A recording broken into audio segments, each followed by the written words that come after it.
बाद में कर लेंगे, ये डायलॉग हर कोई हर बात बोलता है, क्योंकि हमारे पास टाइम नहीं होता है या हमें उस चीज का सॉल्यूशन नहीं पता होता है। तो हम बहुत सारे ऐसे काम होते हैं जिन्हें साइड में हटा के रख देते हैं, सोचते हैं बाद में करेंगे, बाद में करते करते वो बहुत लेट हो जाता है और बाद में ना हमारा पैसा बहुत ज्यादा खर्च हो जाता है। तो कुछ ट्रिक मैं आज आपको ऐसे बताऊंगी जिससे आपके पैसों की बचत होगी और जो काम हम सोचते हैं बाद में कर लेंगे वो काम हाथों हाथ कर सकते हैं। पहला यूजफुल टिप आपके बहुत ज्यादा काम आएगा। तो यहाँ मैंने एक तपेली ली है, थोड़ा सा मैंने पानी गर्म किया है और इसमें मैं 4 प्याज डाल रही हूँ, क्योंकि एक बार सब्जी बनाने में हमारे यहाँ इतने प्याज का यूज होता है। आपके यहाँ ज्यादा प्याज का यूज होता है तो आप ज्यादा प्याज इसमें डाल सकते हैं। इससे ये फायदा होगा कि जैसे ही आप इस पानी के अंदर प्याज डालेंगे, आप देखेंगे ये प्याज ना अपना कलर छोड़ने लग गया है। लगभग 10 मिनट मैंने इसमें छोड़ के रखा। जब ये रूम टेम्परेचर पे आ गया, इस प्याज को मैंने हटाया और देखिए इसका पानी का कलर बिल्कुल पूरी तरीके से चेंज हो चुका है। अब हम चाकू लेंगे और यहाँ प्याज की कटिंग करेंगे। आप देखेंगे कि यहाँ प्याज का छिलका बहुत आसानी से उतर जाता है। फिलहाल में गर्मियों का मौसम चल रहा है तो ये जो प्याज का छिलका होता है बहुत ज्यादा पतला होता है। जैसे ही हम फैन के नीचे, कूलर के नीचे बैठकर प्याज को छीलते हैं, क्योंकि गर्मियों में अक्सर हम ठंडी जगह ढूंढते हैं, तो इसका छिलका ना पूरे कमरे में भागता है या उड़ता है, क्योंकि बहुत ज्यादा पतला होता है। पर इस तरीके से अगर आप पानी में डाल के रखेंगे तो इसका छिलका बहुत आसानी से उतर जाता है। यहाँ हमने गर्म पानी का यूज किया है तो इससे प्याज को काटने की वजह से जो हमारी आंखों से आंसू आते हैं ना, वो वाली दिक्कत खत्म हो जाएगी। क्योंकि बहुत से लोगों को ये प्रॉब्लम होती है कि वो प्याज काटना बिल्कुल पसंद नहीं करते हैं। जैसे ही प्याज का छिलका भी उतारे तो आंखों से भर भर कर आंसू आने लग जाते हैं। अगर आपको भी ये दिक्कत होती है तो आप यहाँ पर पानी में प्याज को डाल के रखिएगा। यहाँ पर मैंने गर्म पानी का यूज किया है, आप चाहे तो ठंडे पानी का भी यूज कर सकते हैं। उससे भी प्याज के छिलके भी आराम से उतर जाते हैं और आंखों में आंसू नहीं आते हैं।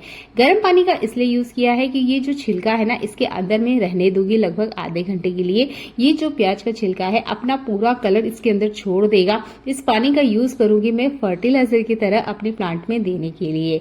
ये एक इसका अलग उपयोग है। और चाहे तो आप इसे स्प्रे बोतल में डाल दीजिए और थोड़ा सा इसमें डेटॉल डाल के घर में स्प्रे कर सकते हैं छिपकली मच्छर मक्खी को भगाने के लिए, क्योंकि इसकी स्मेल इन कीड़ों को बिल्कुल पसंद नहीं आती है।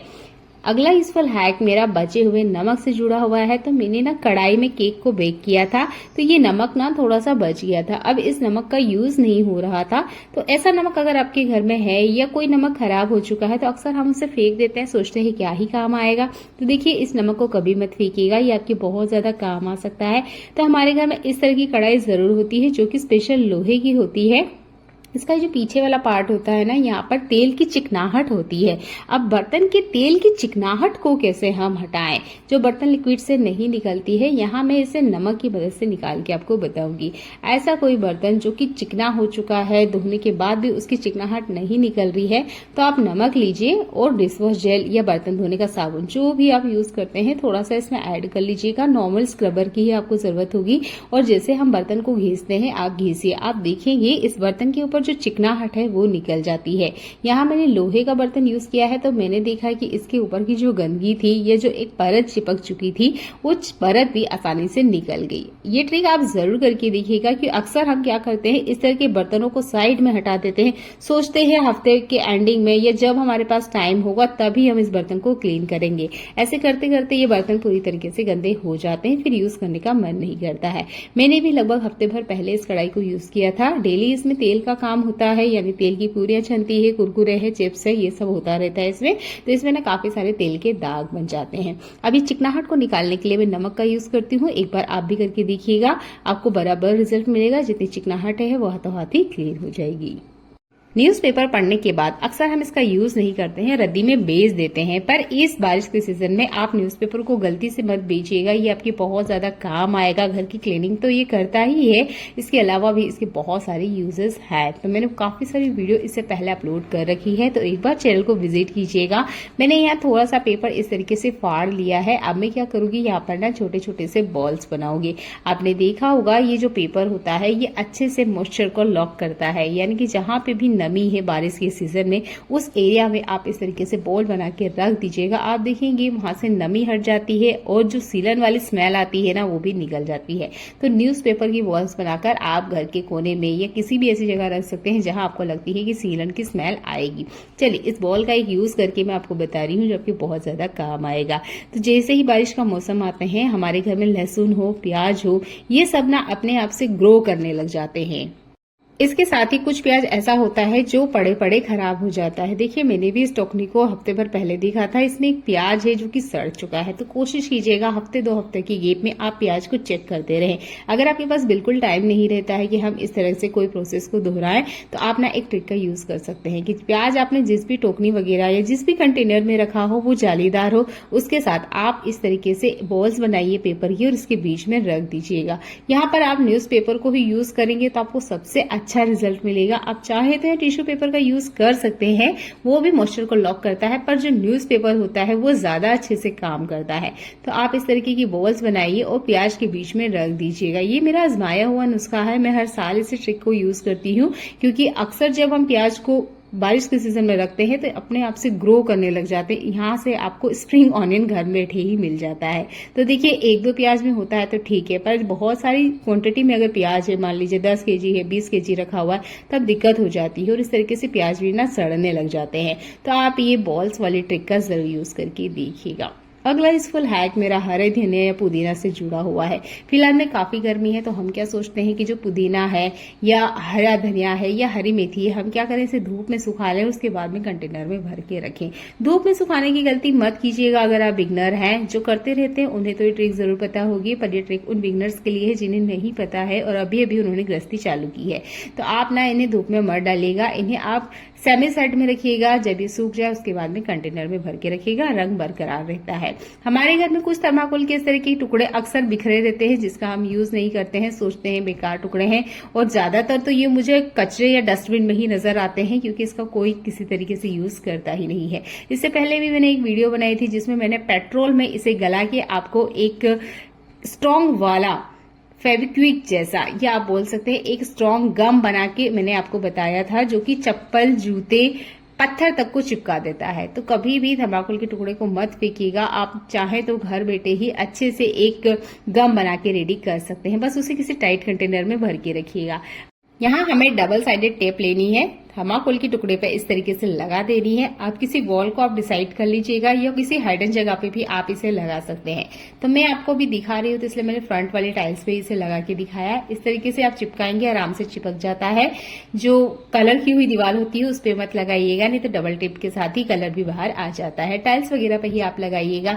देखिए हम महिलाओं के साथ जब भी हम क्लीनिंग करते हैं ना कुछ चीजें हमें जरूर मिलती है। जैसे आज मैंने सफाई करी तो मुझे 2 ऑल पिन मिली। अब इसे रखने के लिए मैं इसका कंटेनर ढूंढ रही थी, टाइम पे मिलता नहीं है, हम इधर उधर घर में ढूंढते रहते हैं। तो इस तरह की कोई भी छोटी चीज जो आपको क्लीनिंग के टाइम मिल रही है, जैसे कि ये ऑल पिन है, ये कील है, ये चीजें अक्सर हम महिलाओं को ना घर की क्लीनिंग करते वक्त मिलती है। कहीं गलती से गिर जाती है तो कहीं हमारे हाथों से रखने में आ जाती है। एक और चीज है जो हमें क्लीनिंग के टाइम पे मिलती है, वो है ये सेफ्टी पिन। टाइम पे तो ये हमें कभी नहीं मिलती है, पर हाँ ये इधर उधर घर में जरूर हमें मिल जाती है।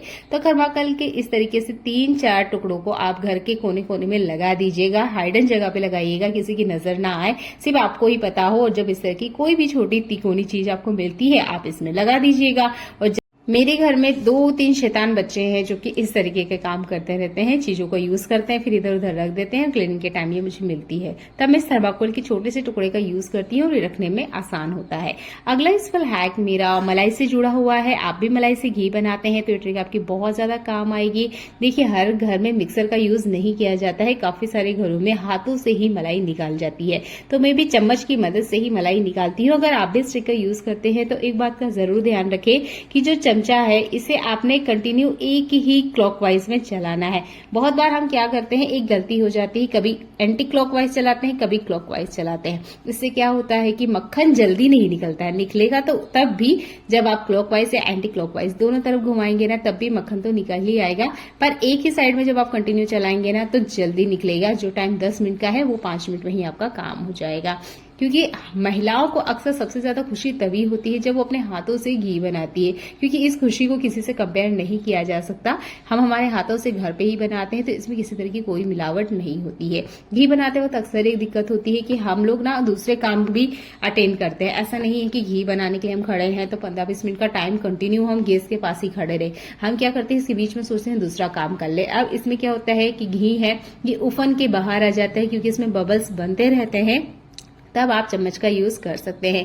घी बनाते वक्त बीच में चम्मच डाल दीजिएगा। वैसे तो मैं यहाँ पे खड़ी ही हूँ, मैं घी बनाते वक्त कभी किचन में से नहीं जाती हूँ, तो अभी तो मैंने इसके अंदर चम्मच नहीं डाला है। आप चाहे तो चम्मच डाल सकते हैं। घी उफन के बाहर नहीं आता और तिड़कता भी बिल्कुल नहीं है। चाहे तो आप यहाँ चमचे को भी इसके अंदर डाल सकते हैं, इससे भी घी उफन के बाहर नहीं आता है। तो उम्मीद करती हूँ चम्मच और चमचे वाला दोनों ही ट्रिक आप यूज करेंगे जब भी आप घी बनाते हैं, क्योंकि घी बनाने की जो खुशी होती है वो किसी से कंपेयर नहीं की जा सकती। चलिए एक और ट्रिक बताती हूँ जो आज आपके सबसे ज्यादा काम आने वाले हैं। तो यहाँ पर मैंने लिया है बर्तन लिक्विड। आप यहाँ पे बर्तन धोने का साबुन भी ले सकते हैं। इसके बाद में एक चीज हम इसके अंदर ऐड करेंगे, ये है मीठा सोडा। मीठा सोडा किसी भी सरफेस के ऊपर जमी हुई गंदगी को निकालने के लिए सबसे बेस्ट है, तो आप यहाँ मीठा सोडे का ही यूज कीजिएगा। इसके बाद में एक और चीज मैं आपको बता रही हूँ, वो ऐड कीजिएगा। ये है हमारा व्हाइट विनेगर, जो कि चाइनीज खाने में यूज होता है। कोशिश कीजिएगा आपने यहाँ पानी ऐड नहीं करना है, क्योंकि ये जो सॉल्यूशन मैंने आपको बना के रेडी किया है ना, ये आपके बहुत ज्यादा काम आएगा। तो यहाँ पर मैंने तीनों चीजों को ऐड किया है। अब आप देखेंगे बढ़िया से अच्छा सा रिएक्शन होता है। अच्छा, आपने ये सॉल्यूशन तभी बनानी है जब आपने इसका यूज करना है, उससे पहले बना के मत रखिएगा, नहीं तो क्या होता है कुछ टाइम बाद में जो रिएक्शन है ना, ये बिल्कुल ही जमीन में बैठ जाएगा, यानी बिल्कुल ही तले में बैठ जाएगा। इसका यूज करने वाली हूँ आज मैं बर्तन जाली के ऊपर। इस बर्तन जाली को मैंने 2 साल से क्लीन नहीं किया हुआ है। कारण है क्योंकि इस तरीके से ऊपर लगी हुई थी कि ना मेरा वहां हाथ जा रहा था, ना ही मैं चेयर लगा के वहां पे क्लीन कर पा रही थी। तो घर में अभी थोड़ा सा कंस्ट्रक्शन का काम चला है, तो ये जाली ना निकाली गई है। अब इस जाली को देख के बिल्कुल मन नहीं हो रहा था कि इसे फिर से हम यूज करें, क्योंकि ये पूरी तरीके से खराब हो चुकी थी, जंग लग चुका था। अब इसे क्लीन तो करना ही था, तो मैंने इस सॉल्यूशन को बनाया और इससे बस हल्का सा इसके ऊपर फैला दिया। पहले आपने सॉल्यूशन को अच्छे से इस जाली के ऊपर फैला देना है। पहले स्क्रबिंग नहीं करना है, 5 मिनट के लिए छोड़ दीजिएगा, फिर थोड़े से पानी के आप छींटे इस पे लगाइएगा। आप देखेंगे ये जो सॉल्यूशन हमने बना के रेडी किया है ना, कितना भी कड़ा जंग क्यों ना हो स्टील के ऊपर, वो हाथों हाथ आपको निकाल के बताएगा। तो बस इस सॉल्यूशन को मैंने इस तरीके से अप्लाई किया, कुछ देर के लिए छोड़ दिया, स्टील स्क्रब लिया और अच्छे से स्क्रबिंग करी। अभी आप देख सकते हैं जाली को बहुत बुरी हालत है, इसका जंग निकलने का नाम नहीं लेता है। ज्यादातर लोग इस तरह की जाली का यूज करेंगे ही नहीं, सोचेंगे ये तो खराब हो चुकी है और बदल देते हैं। मैंने भी सोचा चलो इसे बदल ही देते हैं, पर मैंने सोचा चलिए एक ट्रिक तो हम लगा के देखते हैं, अगर ये क्लीन हो गया तो यूज कर लेंगे, नहीं हुई तो इसे फेंकना तो है ही। तो देखिए मैंने इस सॉल्यूशन को बनाया, अच्छे से मैंने इसके ऊपर अप्लाई किया और इसके बाद में मैंने स्टील स्क्रब का जरूर यूज किया है। आप चाहे तो ग्रीन स्क्रब का यूज कर सकते हैं, पर इसमें जो जंग के दाग है ना, वो स्टील स्क्रब से बहुत आसानी से निकल जाते हैं। तो यहाँ पर मैंने अच्छे से स्क्रबिंग कर ली है। इसके बाद में मैं आपको पानी डाल के दिखा रही हूँ। कोई कहेगा ही नहीं कि इससे पहले ये जो जाली है इतनी बुरी तरीके से जंग लगी हुई थी कि इसका यूज करने का किसी का मन नहीं करता है। इसी तरीके से आपके पानी के ड्रम हो सकते हैं, स्टील की बाल्टियां हो सकती है, या कोई सा भी स्टील का बर्तन जिसे आपने लॉन्ग टाइम से यूज नहीं किया है, काफी सारा जंग पकड़ चुका है, तो इस सॉल्यूशन को जरूर बना के रखिएगा। आपके 100% ये काम करेगा। आपके सामने ही मैंने आपको रिजल्ट दिखाया है। इससे पहले जब मैंने आपको जाली दिखाई, बुरी तरीके से इसमें जंग लगा हुआ था। अभी जितना जंग है वो सारा का सारा निकल चुका है। आप बर्तन धोने के लिए स्टील जूने का यूज नहीं करते हैं, तो आप स्टील वाले ब्रश का जरूर यूज करते होंगे, जो नॉर्मल टूथब्रश जैसा आता है, उसका यूज कीजिएगा। इनसाइड ये जो छोटी छोटी जगह है ना, मैं इसे ठीक से क्लीन नहीं कर पाई थी, क्योंकि यहाँ मेरे फिंगर्स वगैरह नहीं जा रहे थे और मुझे कट लगने का काफी ज्यादा डर लग रहा था, तो मैंने इनको ठीक से क्लीन नहीं किया है। अगर पास ब्रश है ना, तो यहाँ पे भी आपको 100% रिजल्ट देखने को मिले। आपको नाखून पे करके दिखा रही हूँ। बस इस तरीके से आपने परफ्यूम को लगाना है। एक कपड़ा लीजिए, हल्के से मलिए और ये देखिए नेल पेंट ना हाथों हाथ निकल जाती है। तो नेल पेंट निकालने के लिए आप परफ्यूम का बिल्कुल यूज कर सकते हैं, नेल पेंट आराम से निकल जाती है। उम्मीद करती हूँ आज की यूजफुल हैक आपको पसंद आए होंगे। पसंद आते हैं तो वीडियो को लाइक और शेयर कर दीजिएगा। चैनल पर पहली बार आए तो चैनल को सब्सक्राइब कर लीजिएगा। ऐसी यूजफुल वीडियो मैं आपके लिए लेकर आती रहती हूँ, जो आपके घर और किचन के काम को आसान बनाती है। चैनल पे आ ही गए तो चैनल को एक बार जरूर विजिट कीजिएगा। देखने के लिए आपका बहुत सारा धन्यवाद।